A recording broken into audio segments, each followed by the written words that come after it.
मोदी जी इतने स्वार्थी आदमी हैं कि अगर केवल मामला दोस्ती तक होता तो 2 मिनट में उसको साइड करते और कहते मेरा कोई लेना देना नहीं। अडानी के अंदर सारा पैसा मोदी जी का लगा हुआ है। अडानी केवल फ्रंट है। अडानी तो केवल मोदी जी का पैसा मैनेज करता है, मैनेजर है।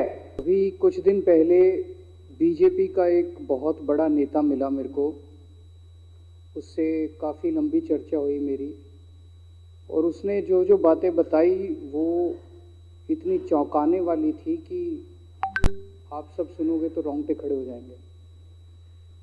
उसने मेरे से पूछा कि केजरीवाल जी आपको क्या लगता है, मोदी जी अडानी की इतनी मदद क्यों करते हैं? मैंने कहा दोस्त हैं दोनों इसीलिए करते हैं।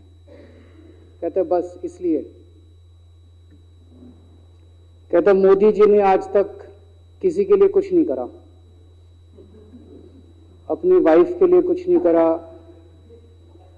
अपनी माँ के लिए कुछ नहीं करा, उनके भाई गुजरात में रहते हैं उनके लिए, किसी रिश्तेदार के लिए कुछ नहीं करा, राजनीतिक गुरु के लिए कुछ नहीं किया। वो अपने दोस्त के लिए इतना कुछ करेंगे, ऐसा कैसे हो सकता है? दोस्त पे इतने मेहरबान क्यों हैं? ऐसी भी क्या दोस्ती है? आज के जमाने में कौन कोई भाई के लिए कुछ नहीं करता, दोस्त के लिए कौन करता है? तो मैंने कहा फिर क्या मामला है? कहता आप खुद सोचो, इतना बड़ा क्राइसिस हुआ, हिंडनबर्ग की रिपोर्ट आई, चारों तरफ थू थू हुई, पूरा क्रैश कर गया अडानी ग्रुप। मोदी जी इतने स्वार्थी आदमी हैं कि अगर केवल मामला दोस्ती तक होता तो 2 मिनट में उसको साइड करते और कहते मेरा कोई लेना देना नहीं इससे। अभी भी उसको बचाने में लगे हुए हैं।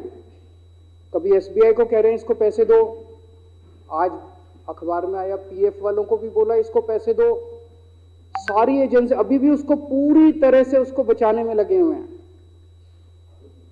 तो मैं भी अचंभे में रह गया कि मामला तो कुछ अलग ही है। क्यों ऐसा भी क्या दोस्त हो गया कि दोस्त डूब रहा है और फिर भी उसको पूरी तरह से, इतना बड़ा पॉलिटिशियन है, पॉलिटिशियन के लिए तो परसेप्शन सबसे इंपॉर्टेंट होती है। कोई आसपास वाला अगर कहीं, वो तो आदमी कह देता है यार मेरे से मिलना बंद कर दियो कल से, वो उसको अभी भी बचाने में लगे हुए हैं। और उसने मेरे को बताया कि, मैंने कहा फिर मामला क्या है? तो कहता है जी अडानी तो केवल फ्रंट है, अडानी में सारा पैसा मोदी का लगा हुआ है। मैंने कहा ये कैसे हो सकता है? ये नहीं हो सकता। कहते हैं अडानी के अंदर सारा पैसा मोदी जी का लगा हुआ है। अडानी केवल फ्रंट है। अडानी तो केवल मोदी जी का पैसा मैनेज करता है, मैनेजर है। उसको 10%, 15%, 20% इतनी कमीशन मिलती है, बाकी सारा का सारा पैसा मोदी जी का लगा हुआ है। अगर कल को जांच हो गई, जेपीसी बैठ गई, ईडी की जांच हो गई, सीबीआई की जांच हो गई, तो अडानी नहीं डूबेगा, मोदी जी डूबेंगे। जिस दिन अडानी डूबा उस दिन मोदी जी डूबेंगे। मैंने कहा यार उनको पैसे की क्या जरूरत है, प्रधानमंत्री जी को, मोदी जी को, उनके ना आगे कोई ना पीछे कोई, उनको क्या पैसे की जरूरत है? तो कहता है सर पैसे की हवस होती है, लत होती है। कहता है इतने दुनिया में इतने बड़े बड़े अमीर आदमी हैं, उनको कोई अब और पैसे की थोड़ी जरूरत है, लगे पड़े हैं सारे, और पैसा और पैसा और पैसा। बोला हवस होती है। बोला जिस दिन अडानी दुनिया का सेकंड रिचेस्ट मैन बना था, अडानी दुनिया का सेकंड रिचेस्ट मैन नहीं बना था, मोदी जी दुनिया के सेकंड रिचेस्ट मैन बने थे। और अब मोदी जी का ख्वाब है, उनका सपना है कि वो दुनिया के रिचेस्ट मैन बनना चाहते हैं। प्रधानमंत्री तो बन गए, वो दुनिया के रिचेस्ट मैन बनना चाहते हैं। फिर उसने मेरे को एक एक करके, मैं बड़ा धीरे धीरे उसकी बातों पे, पहले तो मैं एकदम शॉक हो गया ये कह क्या रहा है कि अडानी के अंदर सारा पैसा मोदी जी का लगा है। फिर वे धीरे धीरे उसने एक एक करके बातें खोल के समझानी चालू की। कहता है मोदी जी श्रीलंका गए, श्रीलंका के राष्ट्रपति राजापाक्सा हैं, राजापाक्षा को मोदी जी ने जबरदस्ती करके वहां का विंड प्रोजेक्ट अडानी को दिलाया। क्यों दिलाया? मैं आप लोगों से पूछना चाहता हूं, आप में से कोई विदेश जाएगा तो वहां की किसी एजेंसी को जबरदस्ती करके अपने भाई को, रिश्तेदार को ठेका दिला के आओगे क्या? ऐसे कोई करता है क्या? मोदी जी ने जबरदस्ती राजापाक्षा के ऊपर प्रेशर डाल के वहां का विंड प्रोजेक्ट अडानी को दिलाया। अडानी को नहीं दिलाया, खुद लिया वो प्रोजेक्ट। वो मोदी जी का प्रोजेक्ट है, वो अडानी का प्रोजेक्ट नहीं है। और ये बात कैसे निकली? वहां का जो बिजली बोर्ड है श्रीलंका का, जैसे अपने यहाँ स्टैंडिंग कमेटी है असेंबली की, पार्लियामेंट की स्टैंडिंग कमेटी है, वैसे उनकी भी पार्लियामेंट की स्टैंडिंग कमेटी होती है। तो वहां पे पार्लियामेंट की, श्रीलंका की पार्लियामेंट की स्टैंडिंग कमेटी ने जब उनके बिजली बोर्ड के चेयरमैन को बुलाया और बोले तूने ये प्रोजेक्ट अडानी को क्यों दिया, तो उसने कहा जी राजापाक्षा साहब ने मेरे को बुलाया था, उन्होंने कहा मोदी जी मेरे पे बहुत प्रेशर डाल रहे हैं कि ये प्रोजेक्ट अडानी को दो। मोदी जी बांग्लादेश गए, बांग्लादेश वालों को बिजली खरीदनी थी, 1500 मेगावाट बिजली 25 साल के लिए। मोदी जी ने वो प्रोजेक्ट भी अडानी जी को दिला दिया। अडानी को नहीं दिलाया, मोदी जी ने वो प्रोजेक्ट खुद लिया। 25 साल तक 1500 मेगावाट बिजली खरीदने का प्रोजेक्ट बांग्लादेश का, वो भी मोदी जी ले आए अपने नाम पे। इजराइल गए, इजराइल के साथ भारत ने कई सारे रक्षा सौदे किए, रक्षा सौदे, वो सारे के सारे रक्षा सौदे अडानी को दे दिए। अडानी को नहीं दिए,